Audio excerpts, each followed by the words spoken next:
Welcome back to the Boneyard Podcast, everybody. This is your host, Jared Shefford, along with my good friend Artemis Brower. We're coming to you this week with episode 219. 219. 219. Artie, how we doing? We're doing good, brother. We're doing good. We are happy to be here. We are feeling good about our powered athletics, our powered football especially, and happy to be doing another episode with you, brother. Nice. Yeah, I'm glad to be here. Glad to be with you, Artie. We got Josh on the ones and twos. But Artie, ECU's going bowling. And we're gonna get into it, but if I told you a month ago that ECU was going to be bowl eligible, would you have believed it? No. Just no. Absolutely not. No. I just based off it, and truthfully, it really is the Charlotte loss. Like, we were at that game. I was sidelined for that game. And coming off the Charlotte loss, I said, damn, we may not finish with 2 wins like last season, but this team looks just as bad. they look just as bad worse. as the team from last year, maybe worse. They got more wins, but maybe worse. And it has really turned around for the better. And no, I honestly thought we were probably going to finish around 5 wins as a max. So the fact that we already have 6 wins, 2 games above 500, bowl eligible, with a legit opportunity to win out, not just a small chance, not just a like, oh, maybe if we put like the last 2 teams we're playing are really. So we got a legit opportunity. Yeah. It's what a turn of events for ECU. But we'll get into it, Artie, here in a minute. First, I want to give a shout out to the College Huddle. Shout out to them. We've been doing a lot of collabs. Last week's collab with the Golden Hurricast was a College Huddle group. So, yeah, shout out to them. All right, episode 219. Artie, 19. Do you have one? I got a 19 for you, old school, straight from the archives, New York Knicks legend Willis Reed. I know the young heads have no idea who I just mentioned. Maybe people our age have no idea who I just mentioned.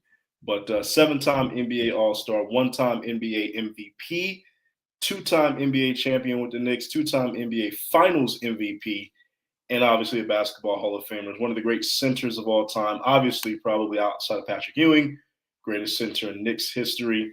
So Willis Reed gets my 19 for the week. If you don't know who that is, children, Google him. All right. That's a good one. Mine, I'll let y'all decide if it's chalk. Mine is a legend from the 80s and 90s. Absolutely one of, if not the greatest hitter of all time. I'll say this, like, when you're in company of the name Ted Williams in baseball, that's good company to be in. And my number 19 is none other than Tony Gwynn.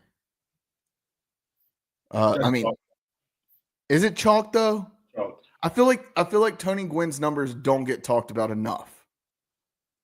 Like, the things that Tony Gwynn did in his career are almost unfathomable, especially in this day and age of baseball. So, Artie, there's only been one hitter ever to record a 400 batting average season. That was Ted Williams. In 1994, Tony Gwynn had a batting average in 394. Absolutely insane.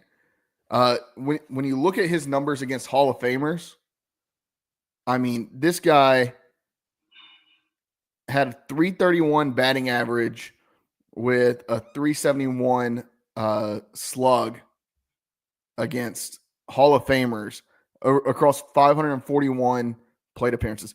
That is, in today's day and age, MVP caliber hitting against, like, in a season. If you were to extrapolate that over a season, that is MVP caliber hitting, and that's just against Hall of Famers.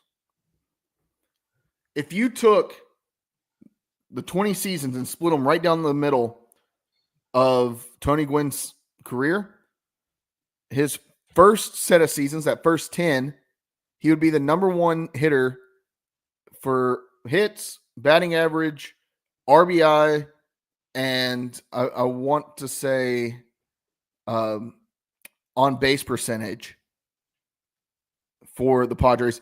The second set of seasons, he would be number 2.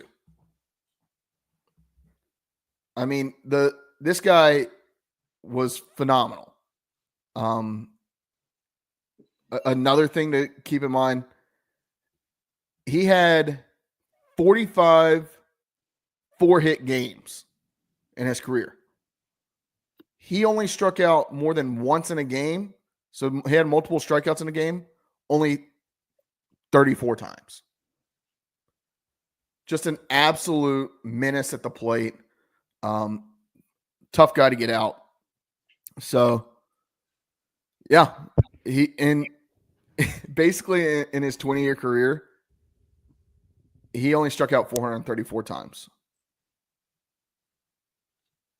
Last year, so this article was written in 2023. And so in 2022, Artie, there were over 100 players with more than 22 strikeouts before the end of April. Yeah. Just absolutely insane. Tony Gwynn, shout out to you. I have a quick one that just cannot go unsaid. Martin Truex Jr. just retired this season. The man that I consider to be Dale Earnhardt Jr.'s first incubator of success. Martin Truex Jr. moved down North Carolina in 2000 to live in a home that was owned by Dale Earnhardt Jr. Dale Earnhardt Jr. helps him make it through the ranks. He gets 5 wins in ARCA, 1 win at the Truck Series as he's coming up. He gets 13 wins and 10 poles in the Xfinity Series over his career, 34 wins, 25 poles, 291 top 10s. That's a good one. 291 top 10s in the Cup Series, 2017 champion, 2017 and 2023 regular season champion. So that was consistency throughout there. 2004 and 5 Xfinity Series, Busch Series, a couple of Crown Jewels, a couple of All-Star races, just most popular driver for 2 years in the Xfinity Series. And he won an ESPY for best driver. And he was named one of NASCAR's 75th anniversary best 75 drivers in all of NASCAR history. Hands down, a man that cannot be left out in the number 19 talk. Super underrated. I remember back when I was watching NASCAR, back in the good old days, Josh, thinking Martin Truex is a damn good driver. But for whatever reason, back in those early days, especially when it was the Sprint Cup Series, I can't remember. Right after, I guess, Sprint Cup, Nextel Cup Series, back in those days when he was first coming on the scene in the top series, it always seemed like, yeah, he played almost a second fiddle to Dale Earnhardt Jr. But they were always right there. Between him and Michael Waltrip, those 2 guys really helped Dale Jr. get to where he was. And not to mention, his dad, but Martin Truex was I felt like he rode the coattails, but he didn't. He was phenomenal in his own right. But people didn't notice that because they were paying too much attention to Junior. And that's when Junior retired. I can't remember what year that was when he officially retired. I know he does a couple races here and there. It was okay. Martin Truex is now like he kind of took over, and I feel like he's always had a good fan base, but it was never like the most solid. But then when Junior left, it was okay. Now we got another Junior to talk about. Right. So good call out. Did Bill Elliott drove 9, right? He never drove the 19. He might have drove the 19 on some one-offs, but 9 was his. Okay. For some reason, I was thinking you were going to say Bill Elliott, and I was like, I think he drove the 9. I wasn't going to question you on it because you know much better than I do who drove what car. I mean, the fact that you know so much about NASCAR, it's insane. I could talk NASCAR with you all day. But all right, let's get into it, Artie. Let's do a recap around ECU athletics before we talk ECU versus Tulsa, and then preview ECU North Texas. All right. The miraculous season for the Pirates on the pitch has come to an end. Rather unceremoniously, ECU loses 6-0 at South Carolina on I believe that was Friday night. It was close, or it seemed close for the first 20-30 minutes, and then South Carolina scored 2 quick goals at the end of the first half, and then scored 4 more in the second half. I'll say this: ECU had a very good opportunity early in the game to go up 1-0, and if they did that, I like ECU's chances, but they weren't able to finish that try, and there just wasn't enough offense or sustained pressure on Friday night. Your thoughts? Yeah, it was a tall task, man. I mean, South Carolina is one of the best teams in the country. I think number 3 ranked team in the country overall, number 3 ranked team in the tournament. You're right. If they can get off to a hot start there and continue that momentum, maybe things change. I don't know if we really would have come out with a victory on that. But just the fact that we were there, just the fact that we came off a conference championship, that we were, these girls to put themselves in that position to even be in a game with South Carolina. It's still an incredible season, incredible journey for them. But yeah, I mean, it was a tall task from the start, going up against one of the best teams in the country. But kudos to those ladies doing everything that they accomplished this season. Yeah, I mean, building a foundation each year, they've seemed to get better and better over the last 4 years. And now this is okay. Just like women's basketball, you can't have a step back. And in basketball, they did that a little bit last year, but they still, I believe they still went to the championship game last year. This is the new standard for ECU soccer. You just got to keep pushing. I believe that they'll get it done, and they're gonna build a foundation for something really special here at ECU. Couldn't agree more. All right, Artie, what's next? Volleyball. Volleyball has a 2-game win streak going into the American Athletic Conference tournament. They had a win over Charlotte and Temple to finish out the regular season, and then head into the tournament as the 3 seed, the highest in program history. The Pirates will play FAU once again and look to have similar outcomes. ECU beat them twice this season by a combined score of 6-1. That game will be at noon on Friday. Josh, where's that tournament at? Do you know off the top of your head? And if not, it's cool.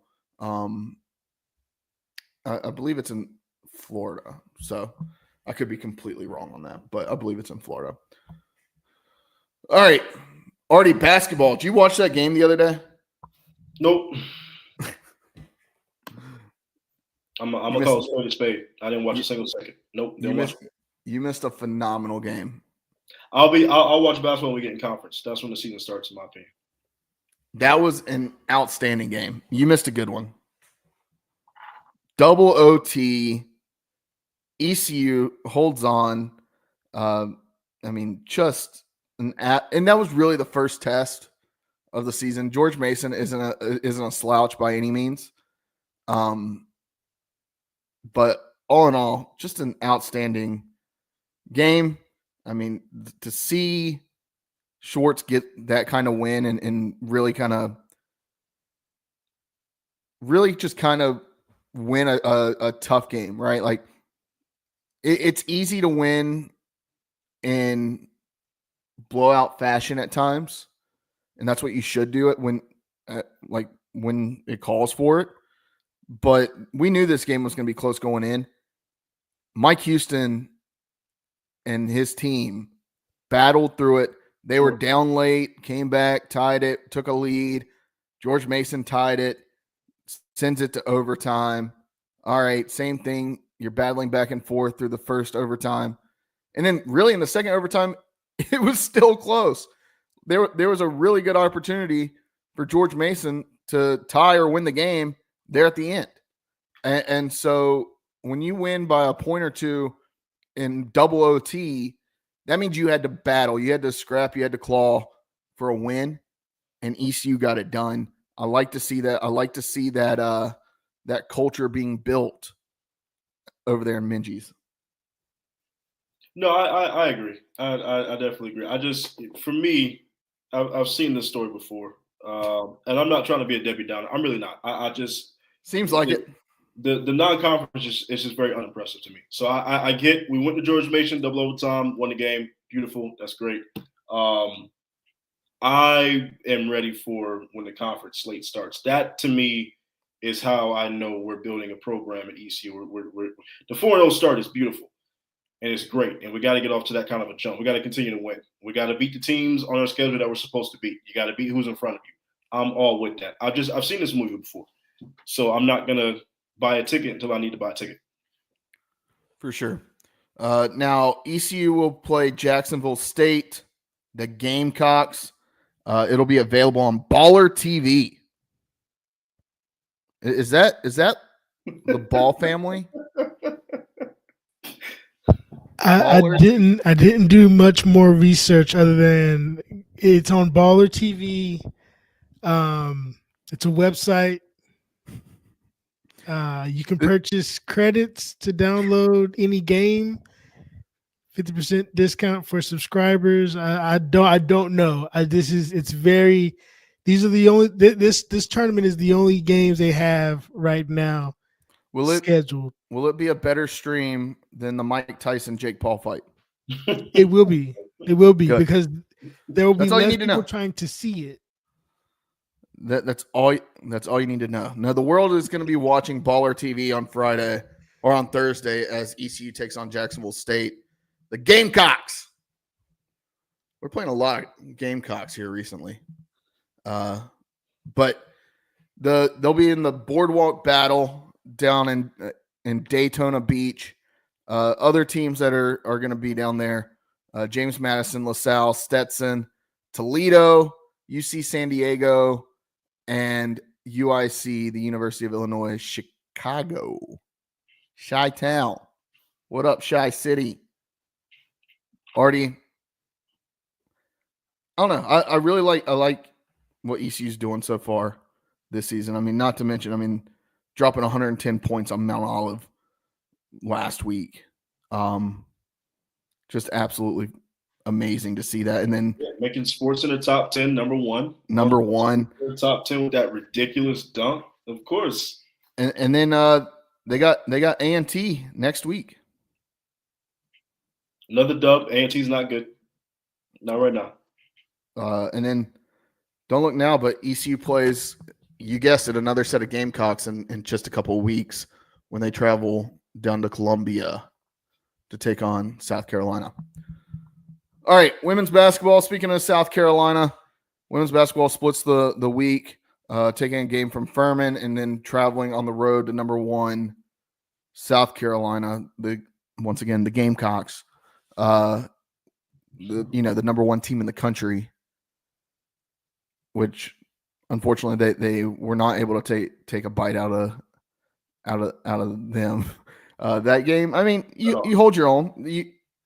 No moral victories, but that was a moral victory. Look, it's when you play a program like that, That is, I mean, they are the Gino Oriema UConn now of women's college. Not saying UConn's gone away; they're still there, but they're just the standard. They are the standard, and to just be competitive against them is a good thing. So Yeah, I mean, I wouldn't call it competitive, Artie, but to put up well, 44 you're right. points. It was a lot to a little. When we say a lot to a little, it was like, I don't know, maybe it's about 50, 60 points. I don't know. But They beat us by 51 points. yeah. So, but I mean, South Carolina is going to beat a lot, and I mean a lot of teams, by 40 to 50 points. So Yeah, I mean, just looking at it, South Carolina, their closest margin of victory right now, 4 games into the season, is 6 points over your Michigan Wolverines. okay, lady Wolverines. They also beat the number 9 team in the country, NC State, by 14. So it's okay. It's okay. All right, Artie, we touched on it a little bit at the start of the show. ECU is going bowling. 3rd time in 4 years that the Pirates have been bowl eligible. This will be their 2nd bowl game in 3 years. And honestly, this is probably the most impressive one that I can remember.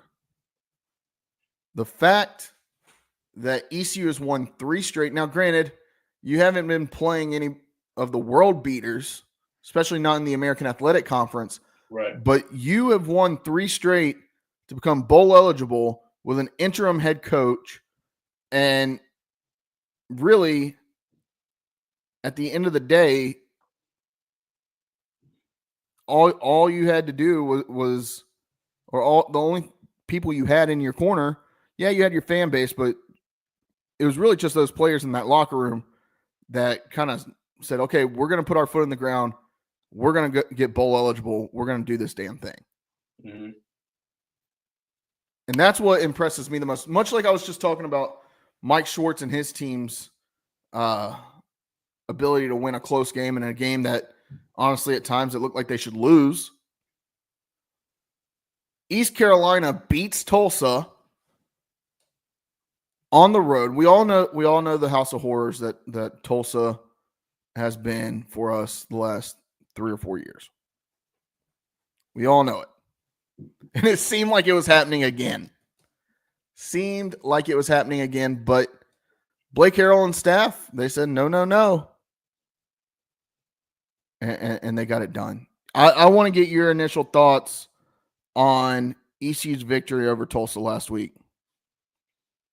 The adversity that we have faced as a team, as a program throughout the course of this entire season, I absolutely think this is the most impressive 6-4 ECU team I've ever seen, the most impressive bowl eligible ECU team that I've seen with 2 games left, simply because I thought this team was dead. I thought it was dead. Mike Houston firing, you go to Charlotte and you get blown out the way you get blown out at Charlotte, and Charlotte is a mess right now, an absolute mess. And I thought the season was dead. I thought we had lost the locker room. I thought these players were looking towards the portal and going somewhere else. The leadership in the locker room from top down, it just wasn't there. I thought this team was dead to rights, dead in the water. And yes, we haven't played world beaters, but when you have a team the way we were looking, coming off of that last loss we had, it felt like, anybody in the conference can beat us. Anybody that we play can beat us. And so to go into Tulsa to really, and those who are close to ECU understand what you just reiterated, it's a house of horrors. I think Josh said it best in the group chat that there's some sort of voodoo spell over this matchup. We can't go to Tulsa and it be a regular game. It just can't be a normal game. There's just so much bullshit going on when ECU has to go to Tulsa, Oklahoma, and play them and try to come out of there with a victory. And the chances they took, the risks they took, the poise they had to be able to go up big. And then Tulsa, it gets weird at the end of that first half, and they kind of take a lead. And they say, we go down there, we get that field goal at the end of the first half. We kind of calm things down a little bit. The second half is what it is, kind of back and forth affair. And then you get that goal line stand at the end. typical. That's really what it should have been. Should have been an ECU goal line stand there at the end to win that game. Shades of 2021 ECU versus Memphis. Yeah. In the Liberty Bowl when ECU got bowl eligible and what I believe was double overtime. That game, I mean, right, yeah.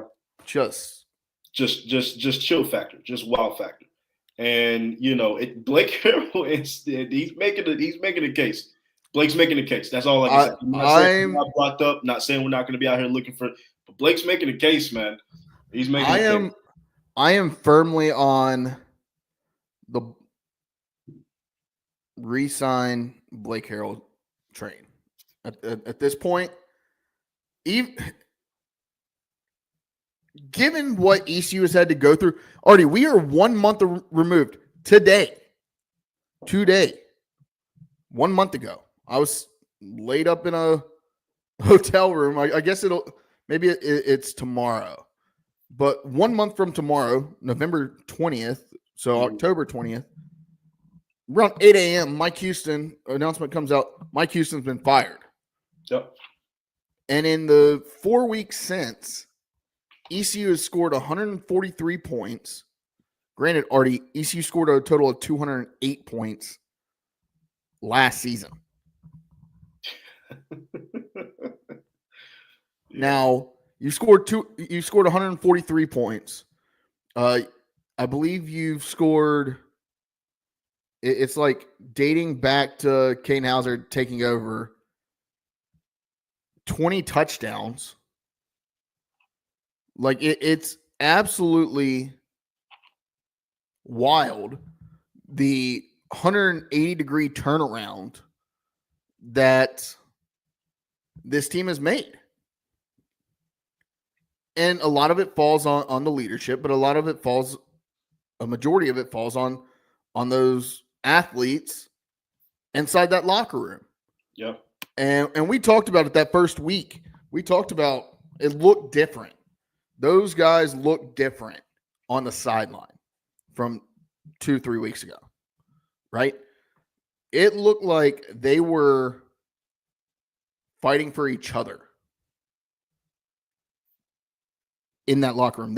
You had offensive guys celebrating with defensive guys celebrating with offensive guys, and it looked like they were having fun with football again. And when ECU football is fun, which it has been for the last 4 weeks, it's a good time to be a Pirate. I don't know. I'm the more I sit here and I think about it, Artie, the more I think, how do you not retain John David Baker and Blake Harrell?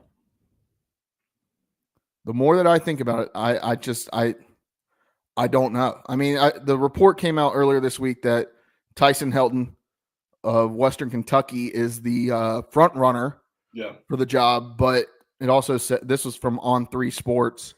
It also said that Blake Harrell is still firmly there.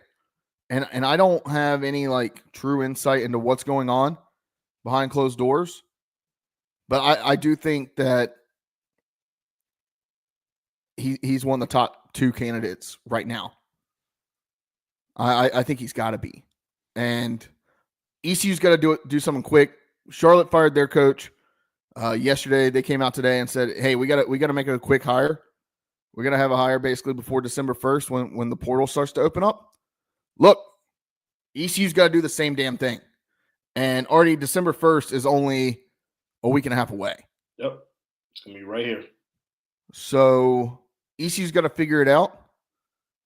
I think you get a win this weekend. It's a no-brainer. Okay, we're going to give Blake Harrell 2 more years to figure this out and then go from there.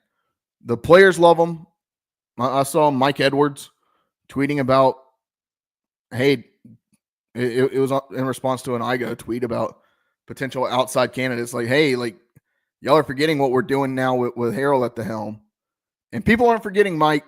I promise you, people are not forgetting. We know what y'all are doing with Blake Harrell. I don't know. Artie, where do you sit on the retained Blake Harrell aspect. I think, and I said this maybe last week, maybe a few weeks ago. You don't want it to feel like fool's gold or look like fool's gold, because I've seen this before where you have an interim guy come in, he's doing great, the team is rallying around, we're going to win one for the Gipper type of mentality, and they finish the season strong, and then when he has to go in and actually establish his culture, his locker room, his philosophy, it maybe kind of is different from the end of what it was when he took over as interim coach. Now, I will say I think this can be different. I'm a Blake Harrell stan. I will absolutely ride for Blake Harrell if that's the decision that they make. And I think if he at least wins one, I don't think he has to win the last two. If he wins one of these last two, we finish 7-5. We get to a legitimate bowl game. Let's say we go to our bowl game, we're competitive, we maybe win that. But like, regardless of what it is, I think he's earning the right to at least be not only considered, but be the front runner right now to come back, at least like you said, for another 2 years and take it over. I would be cautious that I've seen this movie before. But I do think Blake might be a little different because of his mentality, his mindset. We know the man. He's been on the podcast. We've had conversations with him personally, like kind of know how he wants to operate a program, and it's the right way. So, yeah, he's a different breed. He's not your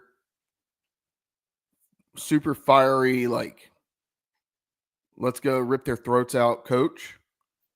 But he's a coach that he's going to believe in his athletes. He's going to believe in his players. And he's going to give them a reason to believe in themselves. And there's only one thing you need when you're a Pirate, and that's belief. And I don't know. I think that's what this team has, right? Like it just feels right. I mean, over the last 3 games, ECU's rushed for over 200 yards in each of those games. Not to mention the crazy stats they've been putting up through the air. This offense looks like the offense we were promised back in April.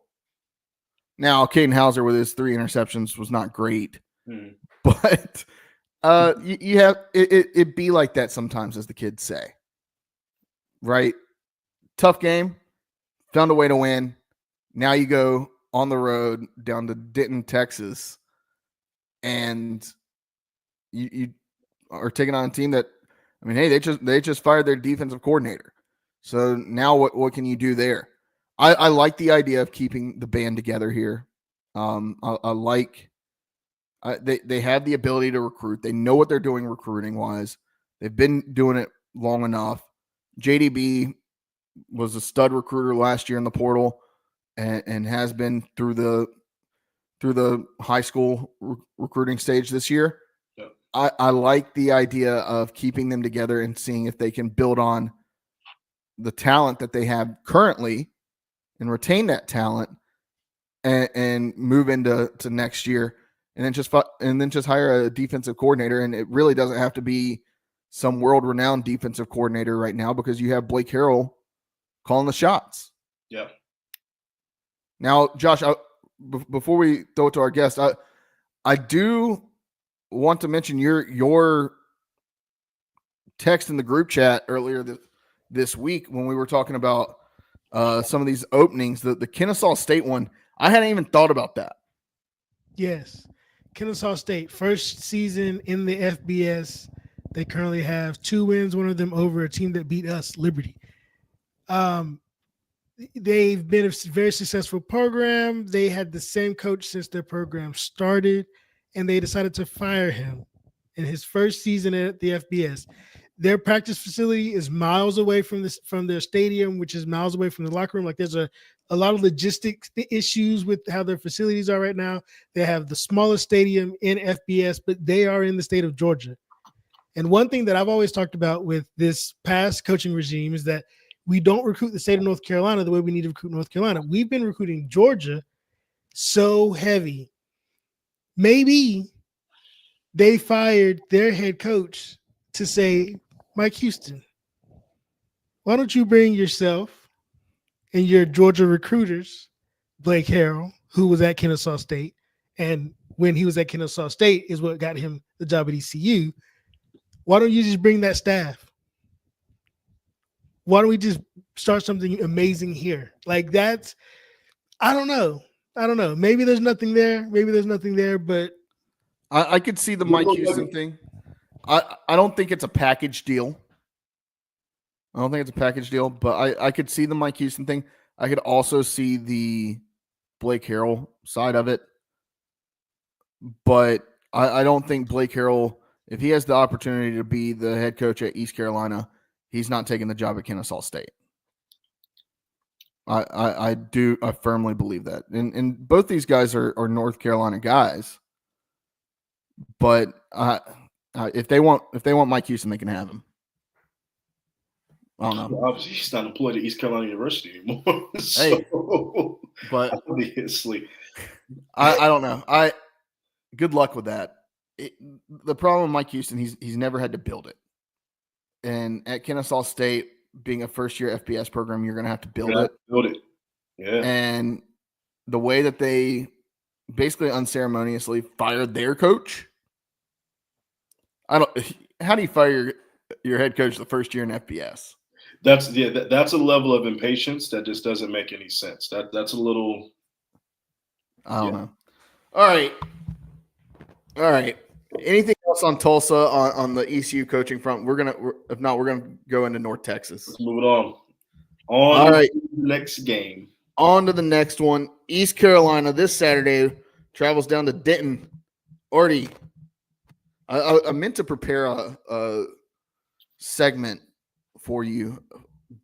Which Denton is this? Denton, Texas, or Denton, North Carolina? But I completely forgot. Got too busy. We're gonna bring in JD Davis to talk to us about the Mean Green.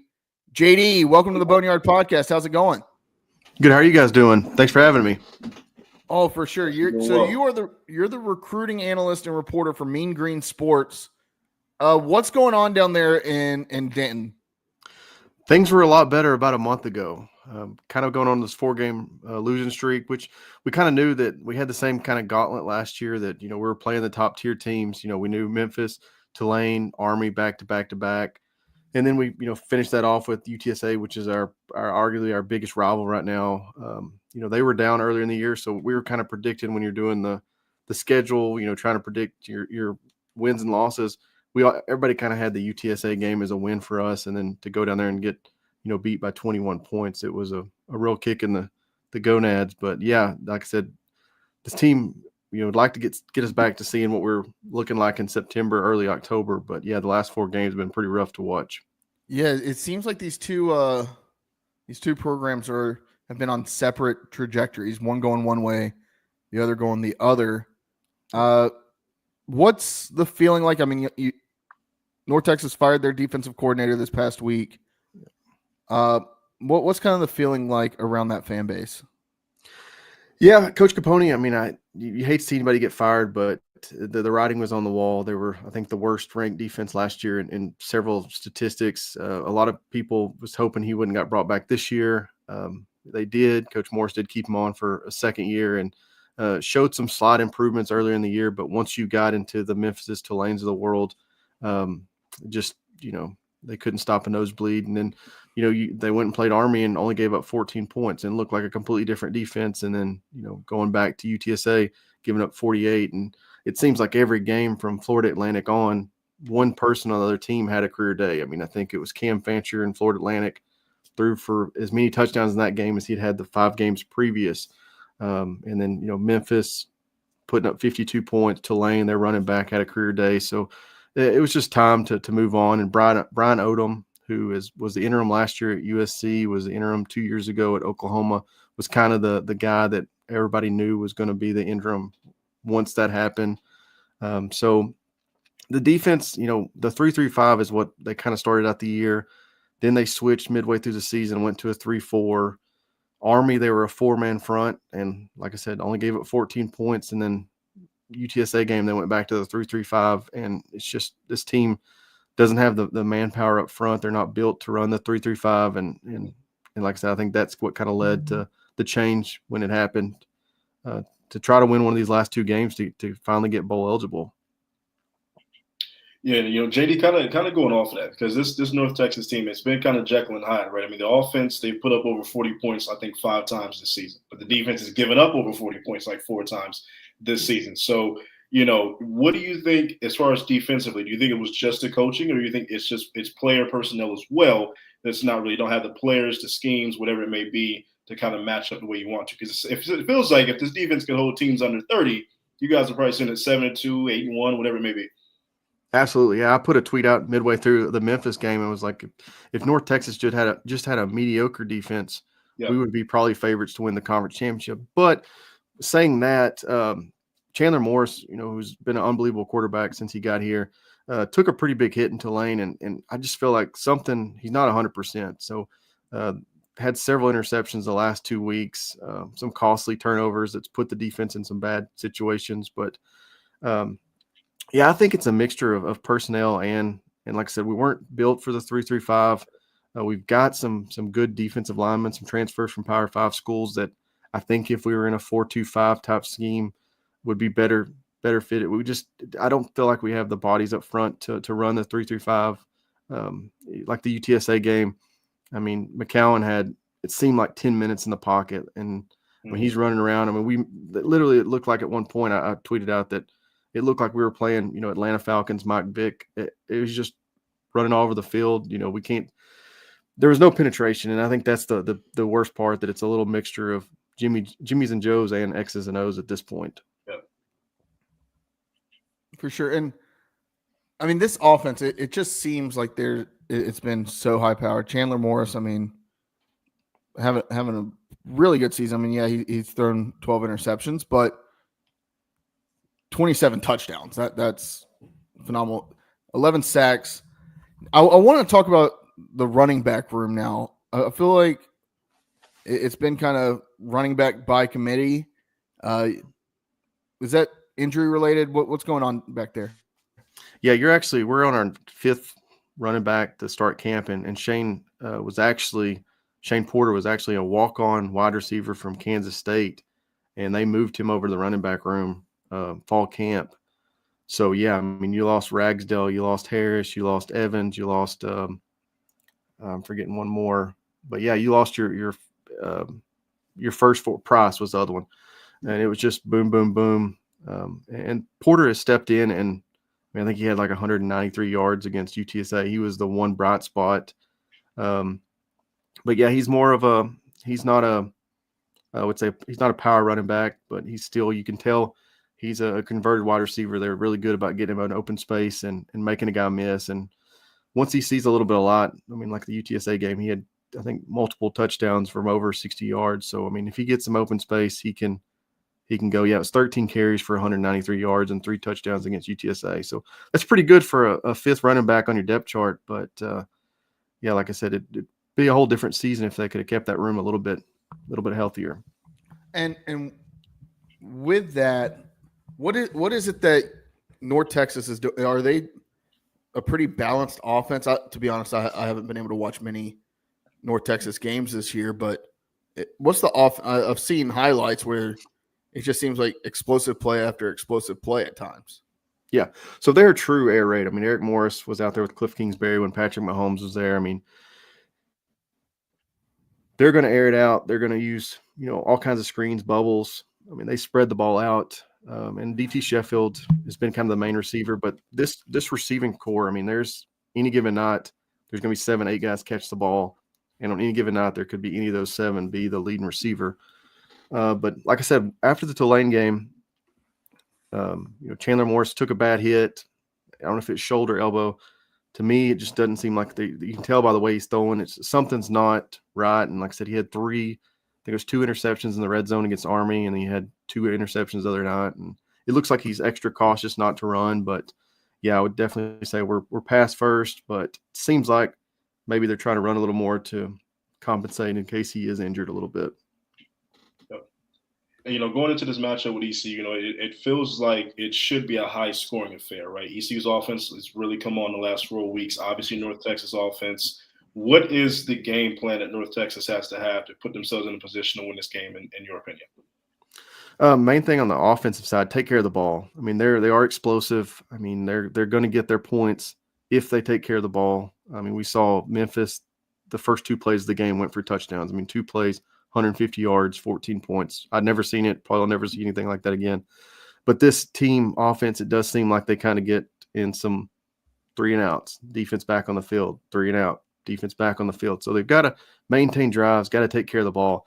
You know, defense, they just got to stop the run. I mean, that's been the biggest thing this season. If they can stop the run, the passing defense has been good enough. I mean, there's really been only one or two games that we've really got killed in the passing game. So I'm interested to see what it looks like with the new defense coordinator, Coach Odom.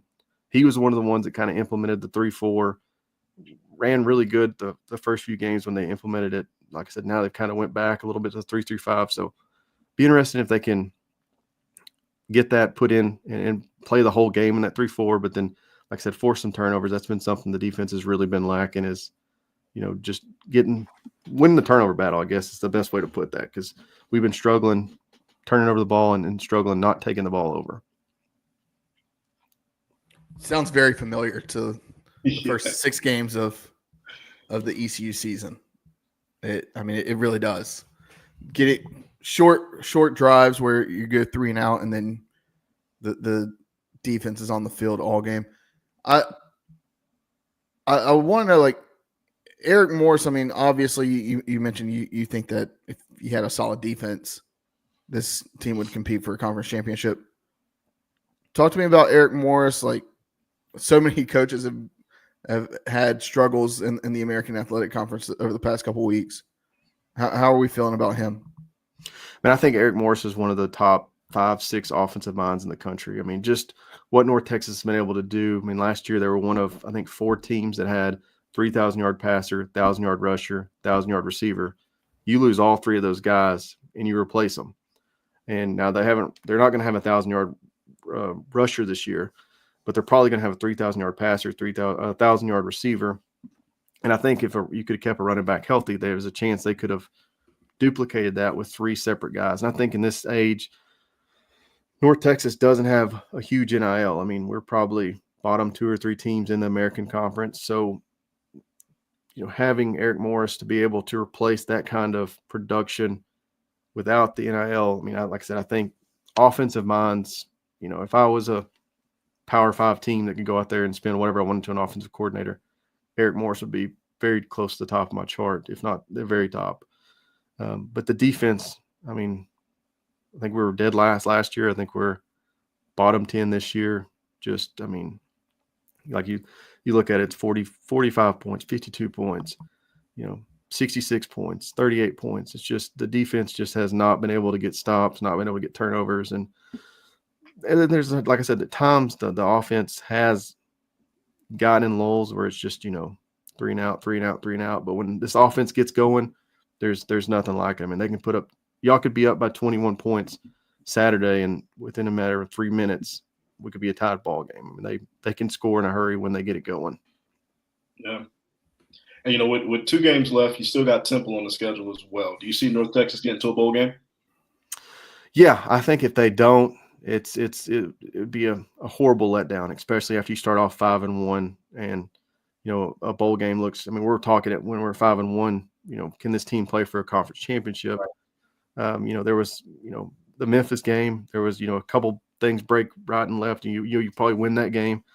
Tulane game felt like it was a little bit further away, you know, but Army, there was plenty of chances to win that one. I mean, they've been right there with the top tier teams in the conference. So yeah, to not make a bowl game after playing, you know, probably 2 of the top 4 teams, 1 possession games, would be a huge letdown. And like I said, it's only year 2, but it seems like in this age of college football, you got to win, and you got to win quick. And I mean, Eric Morris took over for a guy that played in the conference championship the year before. I mean, the trail got, you know, fired after the conference championship. So he doesn't really have, you know, 3 or 4 years to sit here and do a rebuild, because it was kind of a finished product. He was kind of hired to take it to the next level. So it will be interesting to see. But like I said, it would be I think a huge letdown for the fans and administration and the coaching staff to be, you know, 5-1 and not make a bowl game. Yeah. Yeah. earlier in the season when we were looking ahead and ECU was okay. Now we're 3-4, 3-5, and we were all like, "Oh boy, how do we get to a bowl game? You fire your coach. Okay, we got to win these next 3 games because North Texas is." At that point, it seemed like inconceivable that ECU could beat North Texas the way they'd been playing, and now ECU fans have a little bit of hope. Who on the defense or what is ECU going to have to do to beat North Texas this weekend? Is it just run the ball? Yeah, I mean, if they can get the run game, I think that's the thing to watch out for. There's 2 defensive players on the North Texas, and I hate it because, like I said, this has been 2 of the worst defenses in the country the last 2 years. But I think North Texas has 2 of probably the better defensive players in the American Conference, in Ridge Tejada, cornerback, and in Rod Brown, defensive tackle. But it seems like the last few weeks, actually most of the season, they're just teams aren't throwing to Ridge's side. And like I said, Rod Brown's really the main defensive lineman. Like I said, if they can get him blocked, there's not a lot of other run stoppers there on the front. So that would be my key for East Carolina is to, you find those 2 guys and kind of run the ball away from them or play away from them. You're liable to have some pretty good success. Yeah, for sure. Now I want to ask you. I want to maybe have a little fun with this. We always talk about fans traveling, and Artie and I are not coming down there, but I know ECU will have a decent contingent of fans that go to the game. We've got a pretty good alumni base, even in like Dallas and surrounding areas.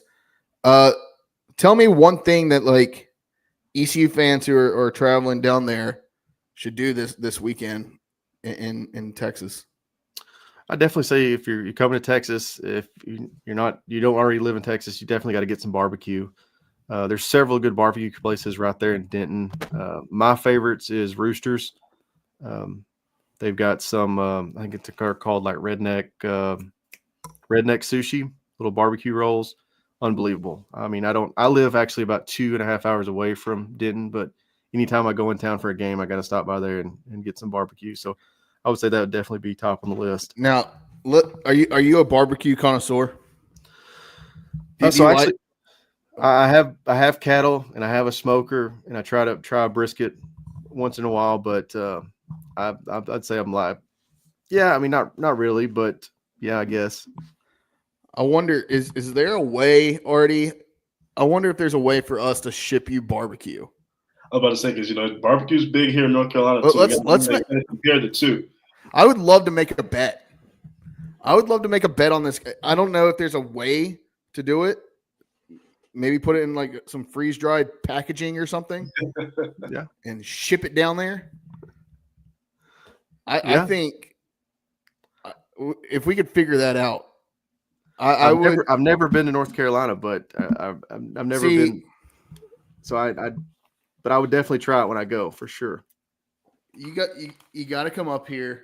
Now, our listeners will think that this is blasphemous, but I'm a Lexington, North Carolina, born and bred guy.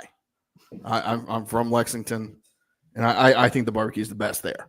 Yeah. But I always like hearing people talk about barbecue from other parts of the country where they've got barbecue. I like brisket.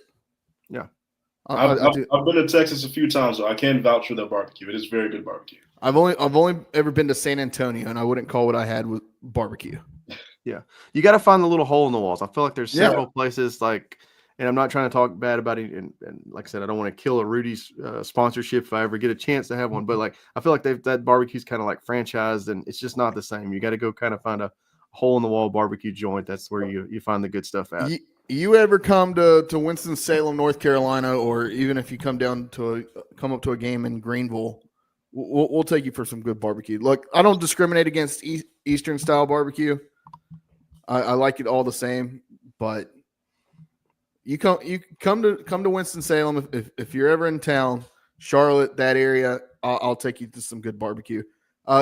You said the best place was Roosters. Was that right? Roosters. That's where I like. There's several of them there, and like I said, Denton, but Roosters is my favorite. And like now, I said, As somebody that, I mean, like I said, I'm a North Carolina barbecue snob. I'll be honest. I like the pork. Is it all brisket? That's usually what I get. But like I said, I'm a cow guy. That's what I raise. That's what I do. My part-time job is I have a cattle operation, so brisket's that's kind of my go-to. The best people to know, Artie, are people that own cattle. They know their meats. They know their meats.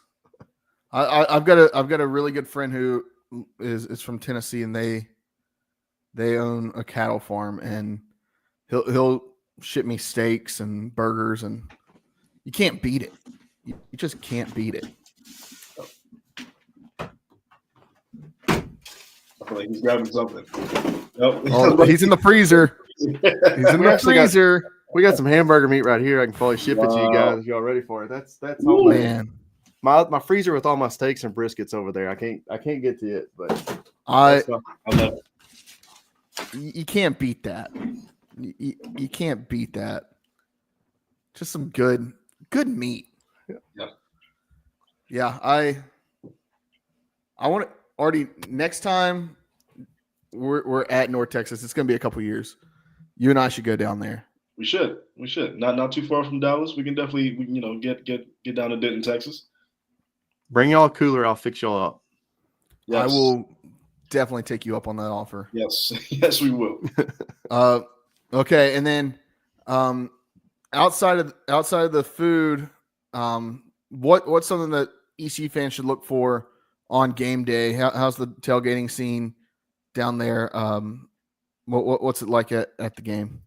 It's good. I mean, everybody's on the hill. I think that's the biggest problem North Texas had the last few years is getting kids off the hill to come into the game, because I mean there's enough kids on the hill to sell at every North Texas game, but like I said, that's been the biggest battle. But they've added a couple different things the last few years. They'll have live music. They've got a couple different places to get beer and stuff and eat outside there on the hill and stuff. It's a pretty neat little tailgate area, and for the most part, North Texas fans are super, I guess, friendly when it comes to tailgate and stuff. So definitely think they can find somewhere to tailgate and have a good time and take shots or play beer pong or whatever you want to do. But yeah, definitely go to the hill. That's the place to be.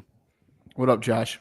I just wanted to add one thing just to say, as a band kid, the University of North Texas is one of the pinnacles of music in college. So I hope that you as a fan enjoy their marching band as much as I would if I got to see them every weekend.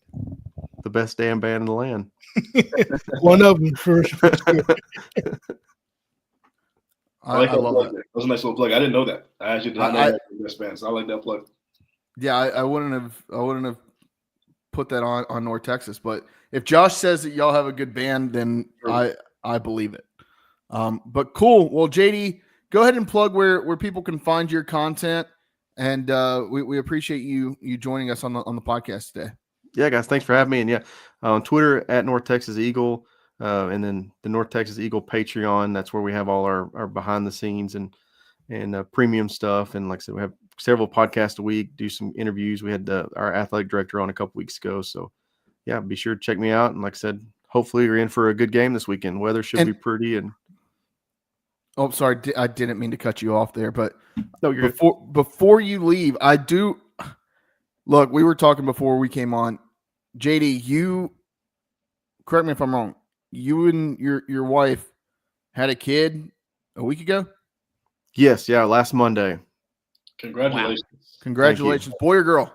Boy. It's actually number 2. So I've actually got 2 under 2. My daughter is 20, just turned 23 months. So yeah, we are I've had my hands full this week. Yeah. So I was actually when I got hit up to join the podcast, I was like, that's perfect. I need a break. So that gives me a good excuse to sneak out to the he shed for a little bit and the podcast. Those breaks, those like hour, 2-hour breaks that you get sometimes when you're a new parent or have a new kid in the household. Fantastic. I've got an 18-month-old. We've only got one right now, but I can't imagine having 2 under 2 with how nuts my daughter is. Yeah. Girl dads unite. Yeah. Yep. If yours She's- is I've- as sassy as mine, I pray for you, man. Definitely, and it seems like these last 2 weeks she's gotten even sassier. So I feel like I've got my hands full. But Mine was literally singing a song yesterday, going no, no, no, no, no, no, and for an hour.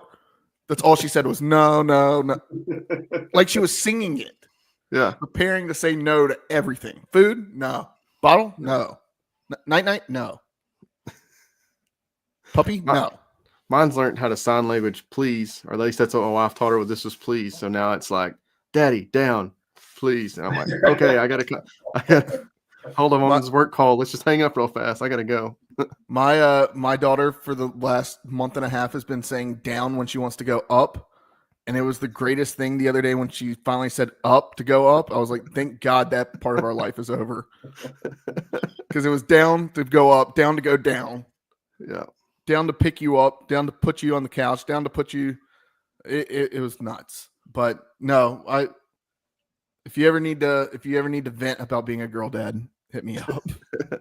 Yes, sir. We'll do. I am right there with you, my friend. But yeah, congratulations to you and your wife on Thank you. on what we hope is a healthy baby and Yes. Hopefully mom's getting some rest as well. Yeah, I don't think anybody's getting rest right now, but Yeah, everything is healthy. Everything's going good, but not a lot of sleep. So, hey, if I slurred my words and stuttered a little bit, it's just because lack of sleep. I'm No, you're perfectly fine. powering through it. Look, the amount of times we slur our words and we're not even drunk on this podcast Right. it's surprising that they even let us have this. So we appreciate you. And yeah, we'll have to. Do you cover basketball as well? Y'all are pretty good at basketball right now too. Yeah, we're really good at basketball. Some guys on the website cover it. I enjoy it, but I don't get as deep into basketball as I do football. But yes, I feel like I chose the wrong sport to cover because basketball has been extremely exciting the last 7-8 years. So, and it looks like they've kind of reloaded and team looks good so far. We'll have to circle back with y'all come conference basketball season. Absolutely. Yeah. If y'all ever get to Texas, hit me up. Like I said, I'll try to get you some good barbecue. I need to come down there, man. I want to get down to Texas. Texas is a good time. I thought about moving down there 5-6 years ago. I would, if I were going to move anywhere other than Georgia, it would be to Texas. Yeah. Everybody's doing it now, so you might as well. That's true. That's true. Yeah. It feels like people are just moving to places where it costs a little bit less to live. Yeah. So, but cool. Well, JD, best of luck to you. Get some rest as much as you can. Thanks, guys. Good luck Saturday. Good luck Saturday, or we'll wish you luck against Temple next week. We won't wish you any luck this week. Yeah, I just need to get a 6 win somewhere. If it's not this week, maybe we can get it next week. That's all I'm asking. I'm not being greedy. I mean, just go up to the link to that empty graveyard of in front of those 10 soulless pit, yeah, and get a dub up there. Perfect. Cool. Thanks, guys. Thank you. Yeah, Once again, that was JD Davis. I like him. I'm glad that's the route we went, Artie. I'll just say that. we'll keep it at that. No, JD was cool people. The fact that he's got 2 under 2 and God bless him to come on here, but I get it. I'm not a father yet, but I get it. You need those breaks. You gotta get those breaks. Those are the best breaks. I'm telling you, when somebody's like, hey, I've got the kid, go do something else, go sleep, go play video games, go drink a beer, you do it and you enjoy it, because when the sun goes down and the moon comes up and you're waking up every hour and a half to help feed a baby, it's not fun. But when you have a couple minutes to yourself to just relax and do something else that's not holding a baby or feeding a baby, it's nice. Now, don't get me wrong, I enjoyed holding and feeding my daughter as much as I could, but you need those breaks. Yeah. All right, what's next? We got a walk the plank. Let's get to it. All right. Josh, you have a walk the plank? Artie, you have a walk the plank? I think I do have a minor walk the plank. Just something I heard today, and I just think the dumb franchises make dumb decisions, and I'm just going to call it the New York Jets for a second because they had so much flair, so much media hype, so much. Oh, Aaron Rodgers is back from surgery and Achilles, and the Jets are going to be good, and the Jets still suck. The Jets are the Jets, all right. And I'm a fan of the Bears, so I understand what it Bears to root for a poverty franchise. Jets are the Jets. They're going to suck. They're always going to suck. Maybe they'll get it right one day. Maybe, who knows? But they're probably still going to suck. And they continue to do dumb things. They got rid of Robert Saleh, which is the best coach they had on the roster. I'm not saying he's an excellent coach, but that's the best coach they had in the building, and they fired him. And then now they fired the general manager, who honestly, the general manager made a lot of good draft picks outside of the Zach Wilson draft pick. That's really the only bad draft pick he had. Outside of that, he drafted an excellent defense, drafted Garrett Wilson, drafted Brees Hall. The Jets have talent. They got Ross Gardner. Right. It's not like they can't play. And they got rid of him.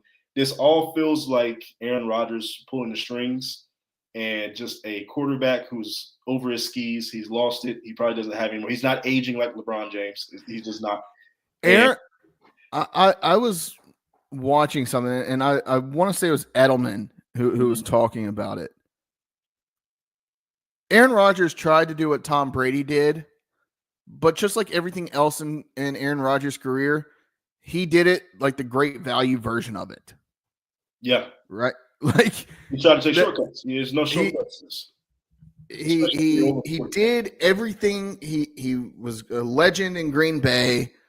He took over after Brett Favre left, was a legend there. Won Super Bowls, won what? 2 Super Bowls there? One was I want to give him more credit than he deserves. Won a Super Bowl there, and then goes on and decides to go to the Jets, gets injured. That part Brady didn't do because, Brady's a freak. But then Brady goes on, wins a Super Bowl in Tampa Bay, something that like not many people really expected ever, and shows, hey, it wasn't just Belichick. It was a lot of just meat. It was a lot of meat. And he brought his best friend Rob Gronkowski in, and then what does Aaron Rodgers do? He brings in his star wide receiver. Buddies, yep. So, not working. But he's done it. Like I said, he's done it. The great value version of Tom Brady. Well, the thing with Aaron is number one, he's not the leader that Tom Brady is. He can't galvanize the troops the way Tom Brady can galvanize the troops.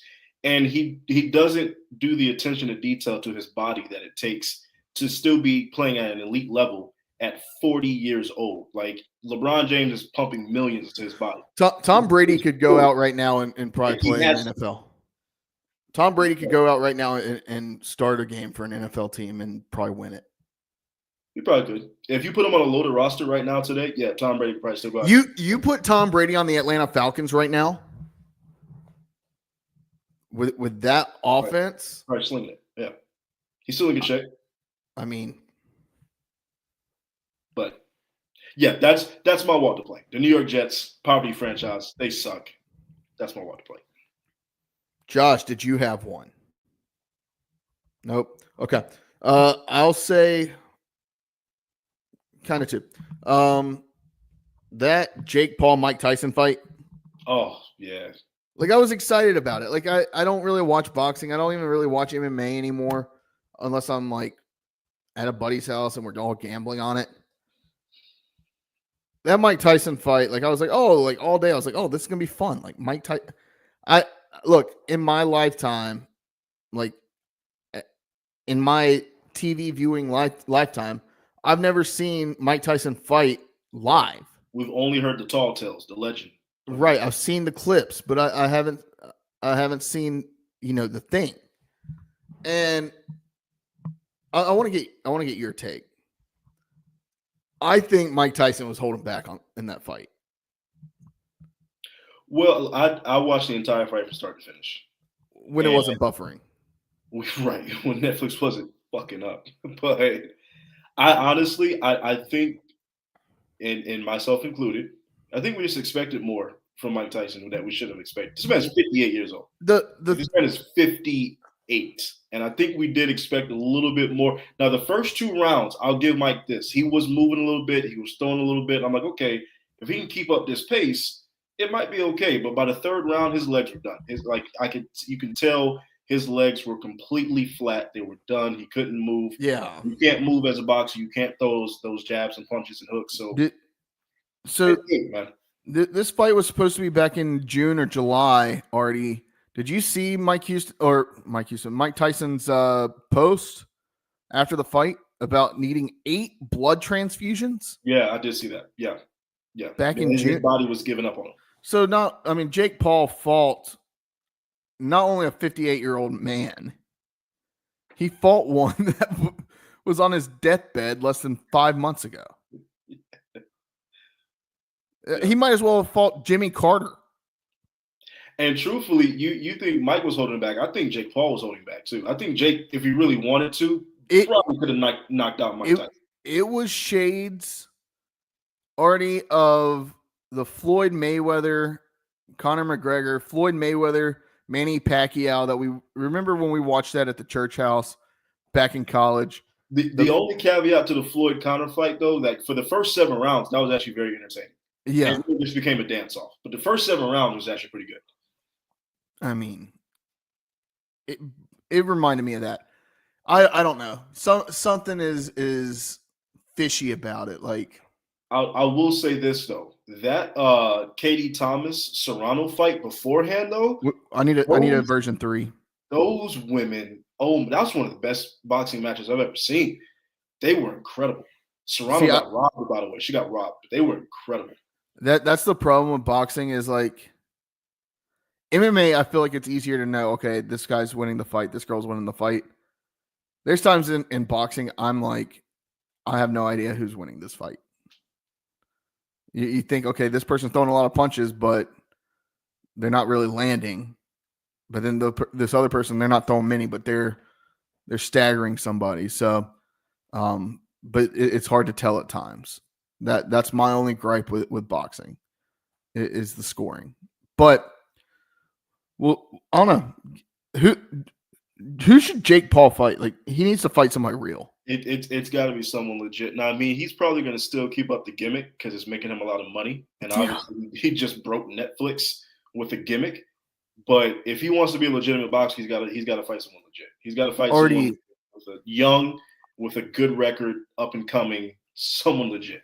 If I say the words Netflix and Christmas, do you know their relation over the next couple of years? NFL. Yes. Did you see the announcement that the NFL made, I guess earlier this week, about the Christmas halftime show? Beyonce. How the hell is Netflix going to stream two games on Christmas Day where one of them, the halftime show, is fucking Beyonce? And they just screwed up Jake Paul, Mike Tyson at AT&T. Not to mention they screwed up the Love is Blind reunion. Yo, why was Ashley telling me about that too? How the fuck are they going to do this? Oh, I'm happy you said that. She just pointed that out too. Like, look, Netflix, we love you, man. Your guess is as good as mine. Stay in your lane.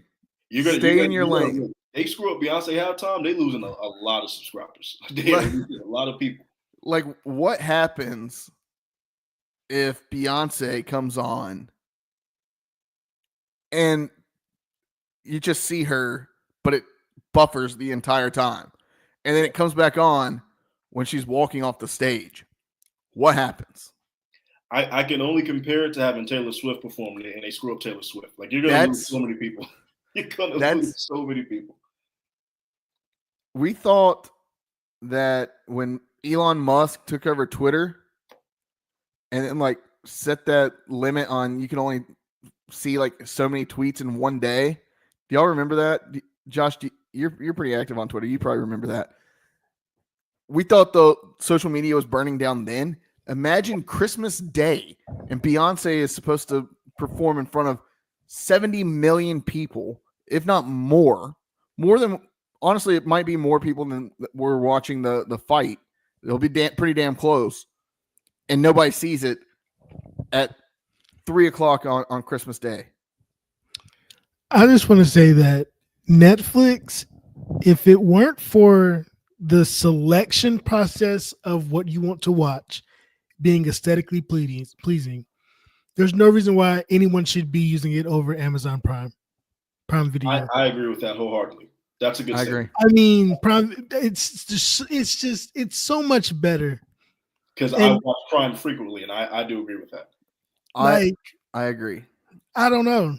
To me, Netflix, it's not worth. Like, I think Netflix is probably the worst streaming service outside of the fact that when I click on that screen, I know it's gonna look very nice as I'm selecting my show. That is true.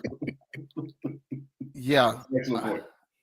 That's like, don't get me wrong. Netflix has a couple bangers, but for the most part, their content is not very good. It's a lot of misses. Like they put out a lot of misses because they're cash cow at this point, so they're just trying to make as much money as possible. So I'll say a lot of misses. Their sports documentaries have been pretty good. The Untolds, I do. The like Untolds are but also they have they have that NASCAR series or the Formula. They had the Drive to Survive series. They have a NASCAR one too. Yeah, they've got the Full Swing series for golf, which if you haven't watched that is like, if you're wanting to get into golf, watch that. Like, it takes you into the lives of these golfers, and you're like, wow. No, they need to stick to that stuff. They need to stick to terrible reality TV shows that are good. Look, I enjoy a good Love Is Blind. I sit there and watch with Ashley, brother. I ain't gonna sit here and lie to you. I watch it. I'll say though, I prefer to watch the episodes where they're in the box rather than when they when they get out. Yeah, that's what pulls you in. I think that's interesting. Once they meet each other, I'm like, all right, whatever. They're not gonna last. And then, all right, my second walk the plank, Artie. I don't know. Maybe I just don't like him. And I don't have any other reason not to like him other than what has happened over the last couple of years. Biff Poggi. Yeah, you do have a gripe with Biff. I don't know what it is. I don't like him. And it's not like it's not that I think he's a bad person. I don't think that. From what I've heard, he's a very great guy. Buy a damn shirt. That's number one. And number two, I don't know. He saw the coach from Kennesaw State go and dap up his players as they did their version of the Pirate Walk and whatever they call it, like after he got fired. Look, you'd been there for 2 years. I get it. You got Artie, imagine if I got fired from my job and then the next day I walked into the conference room like, what up, y'all? Like, I'm back, but I'm only here for a minute. Peace out. Love y'all. That's not, I don't know. To me, Biff is, as once again, as the kids say, cringe.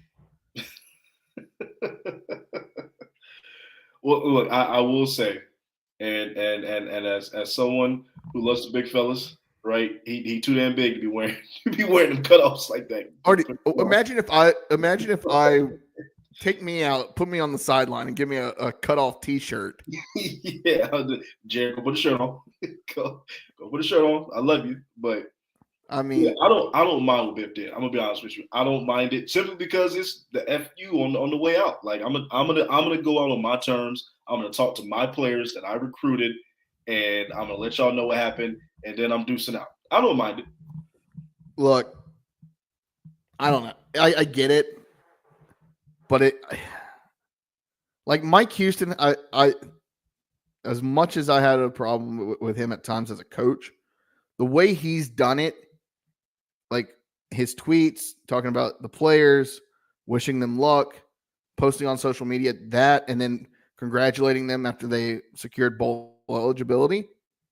That's fine with me. The just showing up randomly at practice doesn't sit right with me. Yeah, it was a day after. So, it's not like it was like a week after. It's like, well, Biff, what are you still doing here, bro? We moved your stuff out. Like, come on. Biff, you graduated 3 years ago. Why are you still coming around to the college parties? So, I don't know. That's it's fun. No, that's my other one. And then I want to give a shout out to Blake Harrell. Did y'all see he brought in some student supporters, student fans today to practice?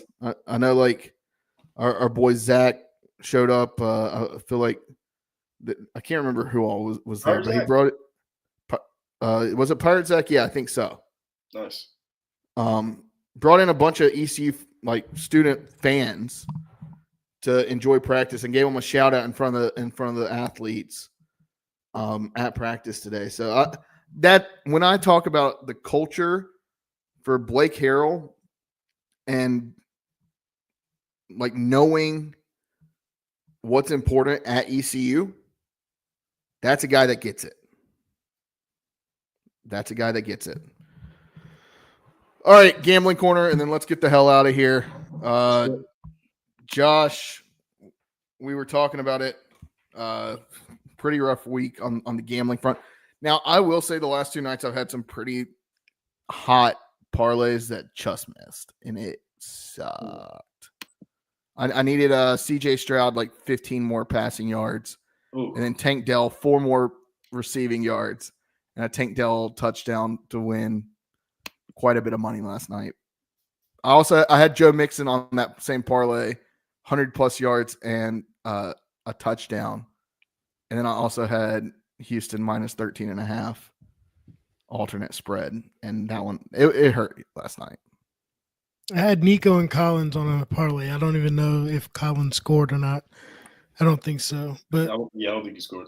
And then the night before the Bengals game, let me just – I don't even think I shared this in the group chat. I do want to talk about some of the bad beats that I've had. I had a 30% profit boost on FanDuel last night for a live bet, and I put it in probably midway through the third quarter over 45. I want to say over 45, and Houston, Texas minus 16.5. The over, I missed by a point. So that sucked. But then, the other night I had an 11-leg parlay, $5 to win it would have been like $2,500. The only things I missed, I needed Gus Edwards to have 40 yards rushing. I think that he ended up having like 28. I needed Will Dissly to have over 4.5 receptions. He had 4. And then I needed a Chase Brown touchdown. And on an 11-leg parlay, I hit 8. And it hurt. That one hurt too. All right. All right. So this week for the gambling corner, our American Conference game is the Charlotte coachless 49ers. Talking about all the – go ahead. At the Florida Atlantic coachless Owls. The coachless bowl. Has there ever been a game where after the game, both teams fired their head coach, and then the very next game, one of those teams played another team that just fired their head coach in the same week? I don't know. They said whoever wants to win this one can have it. But right now, Charlotte is actually 3.5-point road favorite against FAU. And one thing about FAU, Tom Herman fired the defensive coordinator 1 week. The next week he gets fired, and then the AD brings back that fired DC to be the interim. That's got to be. There's got to be more. There's got to be more to that story. Like there has to be more. I did not know that. Yes, I heard the DC, and then the DC got brought back at. Oh yeah, The next week, like it was the next that story. There's Oh, got to And be more then to that story. Tom Herman From- pissed somebody off. From what I'm seeing around Florida Atlantic Twitter is last week they were hoping that the offensive coordinator would have been fired. They fired the wrong coordinator. How do you find the wrong coordinator? That You're the head not, football coach. I'm not saying that was like actually what happened. He meant to fire the defensive coordinator, but the fan base wanted the offensive coordinator fired. Okay. That's And wild. Can we go back 2 weeks? Cam Fancher broke his collarbone against ECU and needed to be carted off. Yeah. Yeah. I don't get it. They didn't know if it was more in the neck. Like they didn't know if there was Gotcha. anything, in the neck or anything loose. Pretty sure that's why they got him out like that. Yeah, But- that make. I mean, he walked to the cart. yeah, he walked to the cart, but things can happen. You can slip and fall, cleats on concrete. Mm. So Artie, who you got on this one? Yeah, I'm not going to spend much time on this. This is Battle of the Suck. Who cares about Charlotte and FAU? Give me Charlotte. I think they got more talent. Give me Charlotte to cover, and I'm going to take the over because Charlotte and over. he suck. Jared, what you got? I saw this game on the bet slip, and what did I've got a interesting like parlay this weekend with all the American Athletic Conference games. I took Charlotte in my parlay money line. I'll take Charlotte to cover 3.5, and then I'll also take the over. All right. And I think that this wrongly hired FAU coach can do better than Tim Brewster. I think FAU pulls it out, covers the spread, and I do believe that this is going to be the over just because wacky tacky college football. This is going to be one of those weird games that like this should be the Sickos Committee #1 game of the week. If you're watching this game, I don't know. God bless you.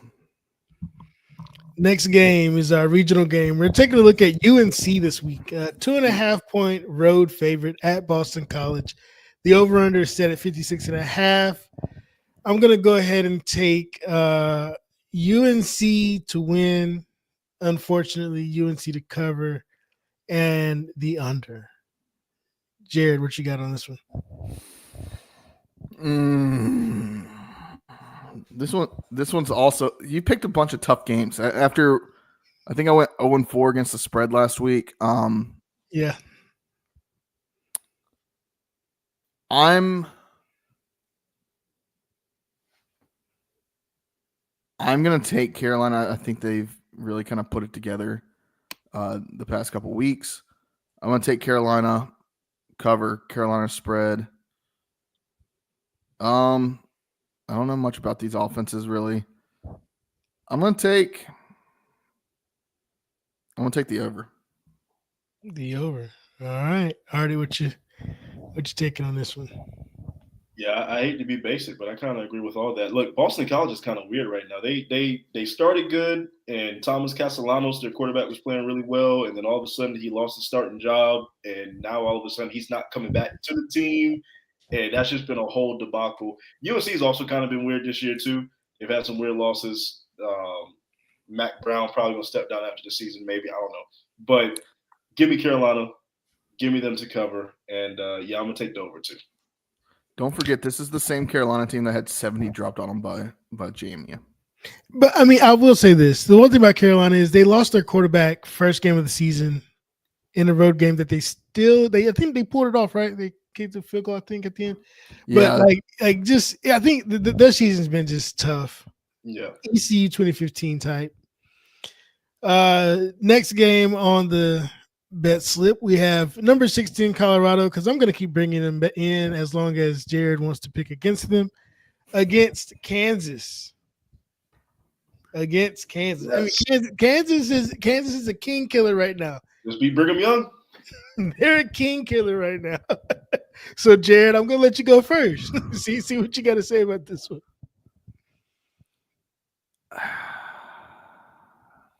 Man, you picked some tough games this week. This is a good matchup, honestly. I'll say I still think that the Big 12 is dog shit. I think the Big 12 and I think the ACC are both dog shit conferences right now. Now, you've got at least in the ACC, you have Clemson. I think Clemson, even after their week 1 debacle against Georgia, SMU's 9-1 on the season, ranked in the top 15 with a good chance to make some noise and mess around and get into the conference championship game. Miami still there. Look, I've told you plenty of times I'm not sold on Miami. I'm not really sold on SMU. I think Clemson's the only real deal in that conference. Don't forget, this is a conference where we had our friends down there in Raleigh at the beginning of the year telling us, "Hey, we're a top 20 team in the country, and we're going to be vying for any turn he can." We're going to be talking about a college football playoff. Guess what? There's only 3 schools in the state of North Carolina that are bowl eligible, and one of them is in Chapel Hill, one of them's in Durham, and one of them's in Greenville. Not one of them's in Raleigh. All right, so walk the damn plank. Never mind. Jared, calm down. I haven't taken my medicine. Kansas, Jared. Colorado, Kansas. All right. Colorado, Kansas. How did I even get on that? No. Oh, the ACC and Big 12 are absolute jokes. I'll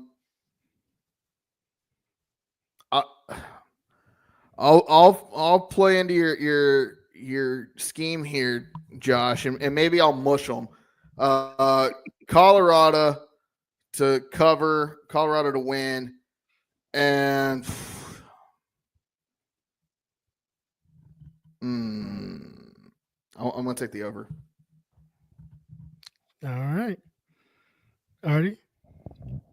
Yeah, look, Kansas is better than what their record is. I know they're sitting at 4-6, but they've got the talent to easily be 6-4, 7-3. So they're a lot better than what their record is. They proved that last week. Although BYU was suspect, BYU probably have 3 losses on that schedule that they have already. But that's neither here nor there. You got to give Deion credit. You got to give Deion. You got to give Travis Hunter. You got to give Shador credit. This program is trash. They're sitting at 8-2.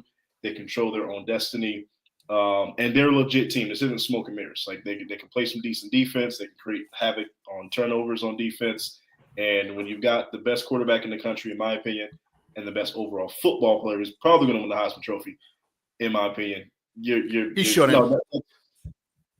He should not win the Heisman Trophy. Oh, Travis Hunter, you smoking weed? You take his numbers. Yeah, okay. He's an average at best wide receiver. I want you to tell me he's an average at best cornerback. They're literally in his stats. They're putting his snaps in his stats to hype him up as a Heisman contender. He's playing better overall as a football player than Travis Hunter. And what's me with that shit? What statistics are you looking at for the cornerback position? I want you to tell me what statistic in particular is suspect at the cornerback position. I mean, he's got what? 3 interceptions. Well, how many interceptions does he have now? Like at best, he's an average cornerback. So he's having interception. So you expect him to pick a game? Right. He's not an average quarterback. When you really look at how he's impacting the game on both sides, he's not like he's not. He's not single-handedly impacting the game. Like who's playing? If you want to tell me Genty, okay, Genty's close. I give him, even though he's fallen off the last couple weeks. But these quarterbacks this year, come on now. Nobody in the country is playing better football than Travis Hunter. And you really you think Shadur's better than Dylan Gabriel this year? Yes. I don't believe Dylan Gabriel has ever played like more of a pro-style quarterback than Dylan Gabriel does right now. He's playing better football than I think. Dylan Gabriel's playing great. But yes, Shador Sanders is going to be in New York, and Travis Hunter is going to be in New York. That's a fact. I mean, just looking at it, he's got 23 tackles, 3 interceptions, and 1 forced fumble. You can't get tackles as a cornerback if you don't let the folks catch the ball. Come on now. That's football 101. The wide receiver catch the ball, the cornerback tackle the wide receiver. If the wide receiver can't catch the ball, quarterback can't get no tackles. They're not even throwing it at. They're not even throwing it at him. That's the point. Look at his receiver. I'm just saying. I don't know the things that Ashton Genty is doing. I don't know. I'm not sold on Travis Hunter. The interception he had this past weekend just completely fell into his lap. Right, like that was pure luck. I don't know. happens. You look at Jamarly Riddle. Jamarly Riddle has 3 interceptions in the last 2 games. Kirby Smart says it all the time. Tips and overthrows. The pick that is Jamarly Riddle going to be in the Heisman conversation? He's not as good as Travis Hunter. Come on, man. Look, the only name I'll give you that's close is Genty. That's the only name I'll give you. That's close right now. That's it. I don't know. Fuck Colorado. Why do you hate Colorado? I don't know. I don't. The shit they pull, like I don't like them. I don't like. And look, I love Dion. I love primetime. I'm an Atlanta guy. I love Dion. I do not like the way they carry themselves out there in Colorado. I just don't. I don't. The shit they pulled a couple weeks ago with the ball boy. Did you see that video? I don't know. Fuck them. You're not on the sideline for any football game because when you get an interception, you don't give the ball right back. No. You don't. You take that ball to the sideline and you let a coach take it from you. Like you don't. He's just doing his damn job. And then you have your damn camera guy running circles around and trying to fight this ball boy. Like, get out of here. No, the ball boy's been a jackass. Fuck that. Fuck that. The ball boy was being Artie, you and I don't disagree on this podcast too much, but this is one I'm going to disagree with you on. The ball boy was clearly being a jackass. You're a ball boy. Stay in your lane. All right. When he's ready to give up the ball, he'll give up the ball. Stay in your lane. And if you want the ball, speak to me. Ask me for the ball. Don't knock it out of my hand. I'm doing my damn job. No, you're not. Jared, if you come up and knock something on my hand, you think I'm not turning around with attitude? Come on now. I've knocked things out of your hand before, Artie. You haven't done shit. Stop playing with me. Stop playing. I'm telling you, Artie. Look, I don't like the attitude. I don't like it. I like there's swagger, there's confidence. I don't like that. That's just me. I don't like it. Over under, Artie. Over under 59.5. Give me the over. Obviously, I'm taking Colorado. I do think they're just a better team than Kansas. I think they win this game. I think it can be close, but I think they pull away in the second half. And Colorado outright. And give me the over. Another lock of the week. Actually, no, I'm going under. Sorry, going under. I'm taking the under. I hope Kansas beats them. I picked Colorado. I picked Colorado out of spite. I want you to have to watch a playoff game with Colorado in it this year. I can't wait for you to have to watch that. Look, just as much as I don't think that Boise State really deserves the spot over a Tulane or an Army, I don't think Colorado deserves the spot either. But if they win their conference championship, so be it. All right. And the final game this week, East Carolina goes to the road to Denton, Texas to play the North Texas Mean Green, which I guess are people, not anything else. North Texas is 2.5 point favorite. The over under 73.5. I saw a post on social media during the podcast that had every mascot and like what classification it was. Was it an animal? Was it a humanoid? Like apparently the Mean Green are just the people, like just the fans. Like North Texas is North Texas. Like they are like the Syracuse Orangemen. No, like the Syracuse Orange is literally the color orange. Like the Stanford Cardinal is the color cardinal. This game of college football is a great game. But we have some dumbass mascots in this country. I'm going to go ahead and take East Carolina outright. East Carolina, obviously, to cover that spread. And I'm also going to take the over because regardless of how good our defense plays, I don't know. I just don't know. I just think that I think either team can score 50, and either team can easily match that with another 25. So Yeah. whoever wants to take it next. Yeah, no, I would agree. I'm agreeing with a lot of these picks with y'all tonight, but I can't disagree with it. Give me ECU. I do think ECU covers. I think that we're on a nice little roll right now. I think North Texas is reeling. Now, this is obviously a trap game for ECU. I could definitely see North Texas giving us really everything we want and more. But the offenses are too good. I'm definitely taking the over on this. But yeah, give me the over. Give me ECU to cover. ECU outright. Let's get to 7 wins. Over under? Taking the over. Oh, over. Gotcha. As much as I hate to do it, because last time we locked up ECU, we mushed them. Let's do good. Let's do good. Now I will say, I'm going to put this out there into the world.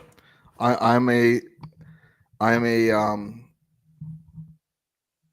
guy that believes in fate, and I'm a guy that really, like, I don't know. I'm gonna say this, knowing I have a bet. I have a 10-leg parlay. I know, sicko, right, on 5 same game parlays in for a 10-leg parlay for all the American Athletic Conference games this week.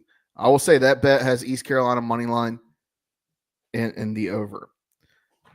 But just because I don't want to mush the Pirates again, I'm going to say East Carolina to cover, East Carolina to win. I'm going to take the under for whatever God reason. So there we go. That's it. No, fuck it. Give me the over. But if you want to know, there's the degenerate. You want them all. You want my parlay. You want to ride with me? $2.50 to win 500. Jesus. It's an absolute absurd parlay. Army plus 14.5, under 44.5. East Carolina money line over 73.5. Charlotte money line over 48.5. Rice money line under 51.5, and UTSA money line over 55.5. There you go. Let's ride the train. All right, that's all I've got. Lock it up. Yeah, let's lock it up. Let's lock it up. Screw it. Let's get to 7 wins, baby. What is this? What are we seeing here? I'm pretty good on the over-under. Decent on the outright. Artie and I are pretty decent on the. Oh, we're all pretty good on the outright. We're pretty tight. Yeah. Not very good against the spread. At least not me. I'm a game under 500 on the spread.